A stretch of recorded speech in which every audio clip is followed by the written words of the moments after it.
On vient de vivre ce Triduum pascal, de la souffrance, la mort, la résurrection de Jésus.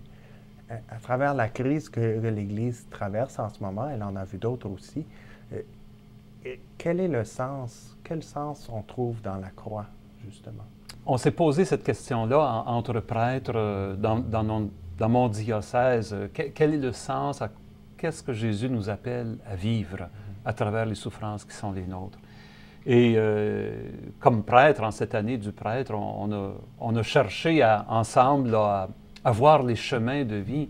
Moi, je reviens toujours, la souffrance, pour moi, elle prend son sens dans l'Évangile en fonction de l'amour. Jésus a dit, ceux qui veulent être mes disciples, ils doivent prendre leur croix et me suivre. Il ne parlait pas là, des échardes qu'on peut se faire en travaillant dans un atelier ou des grippes qu'on peut avoir ou même des grandes maladies. Ce n'est pas d'abord de ça que Jésus parlait. Il parlait de la souffrance qui est liée à l'amour. Jésus, ce n'est pas sa souffrance brute sur la croix qui nous sauve, c'est l'amour dont cette souffrance est la conséquence. Il a aimé jusqu'au bout. C'est parce qu'il a aimé qu'il a souffert. Et il nous invite à aimer. Il nous invite à aimer comme lui. Et pour moi, c'est ça le sens de la croix. Et c'est ça ce qui nous invite. Si nous voulons que nos souffrances soient un chemin de vie, il faut qu'on découvre comment vivre ça par amour. Et ça s'applique à toutes les formes de souffrance. On a parlé de la souffrance des prêtres de l'Église, mais je pense à la souffrance des victimes d'abus sexuels. Comment donner sens à la souffrance que j'ai vécue comme jeune?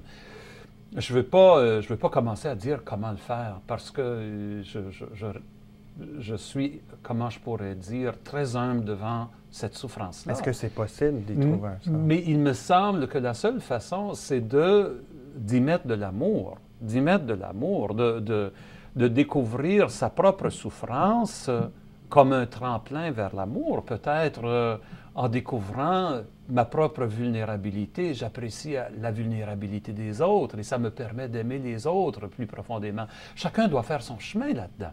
Mais c'est clair pour moi que l'amour est au cœur de la réponse. Le chemin de la croix de Jésus est un chemin de joie. Pourquoi? Parce qu'il nous a dit, celui qui meurt vivra, comme la graine dans la terre, comme la semence dans la terre. C'est le prix qu'il faut y mettre. C'est le prix qu'il faut y mettre. Et c'est ce que ça veut dire de vivre en ressuscité? De vivre en ressuscité, c'est déjà de découvrir que ma souffrance est un chemin de vie, que ma souffrance est un chemin de joie, parce que je la vis par amour, comme Jésus, avec Jésus. Je suis déjà porté par l'amour du Père au cœur de ma souffrance, et je cherche comment vivre cette souffrance-là en aimant, et comment je peux en faire un tremplin vers l'amour. Ce sont des belles paroles, facile à dire, c'est tout un défi à vivre, je le reconnais, mais je me dis, c'est ça le prix. Il faut que si je suis disciple du Christ, il faut que je porte cette question-là dans ma prière. Il ne faut pas juste que j'arrive à la prière et je dis, Seigneur, j'ai une souffrance, libère-moi de ma souffrance. Non, il faut que je me dise, Seigneur, j'ai une souffrance, comment est-ce que je peux vivre ça par amour? Que ce soit la maladie, que ce soit toutes sortes de choses. Que ce soit l'épreuve, que ce soit l'échec, que ce soit une relation qui ne fonctionne plus, que ce soit la mort qui m'attend. Comment est-ce que je peux vivre ça par amour?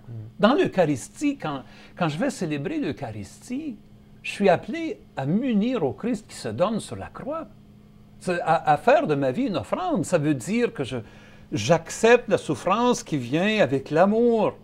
Et Saint Paul nous a dit, si on accepte de faire ça, si on accepte d'aimer jusqu'à ce point-là avec le Christ, nous connaîtrons la gloire de sa résurrection. Et la gloire, elle est déjà là. Elle est déjà là. Elle est déjà là. C'est pour ça que le disciple du Christ goûte déjà la joie. Même au cœur de ses souffrances, il goûte déjà la joie. C'est pour ça que Jésus a pu dire, « Heureux êtes-vous qui souffrez. Heureux êtes-vous qui êtes persécutés. Heureux êtes-vous qui avez faim. Si vous le vivez par amour, vous goûtez déjà la joie de la résurrection dans votre vie quotidienne. » Monseigneur Paul-André Durocher, c'était un plaisir de vous accueillir et d'entrer dans la résurrection, justement, en ce temps de Pâques avec vous. Et puis, c'est une première sur ce nouveau plateau, mais certainement pas une dernière. Merci bien, ça m'a fait plaisir. À très bientôt, j'espère. Et vous aussi, à la maison, n'oubliez pas que cette émission est toujours en ligne le lundi suivant sa première diffusion, perspective@ciel-et-lumière-tv.org pour vos commentaires. Je vous remercie d'avoir été des nôtres. Christ est ressuscité. Alléluia. Je suis Sébastien Lacroix. À la prochaine.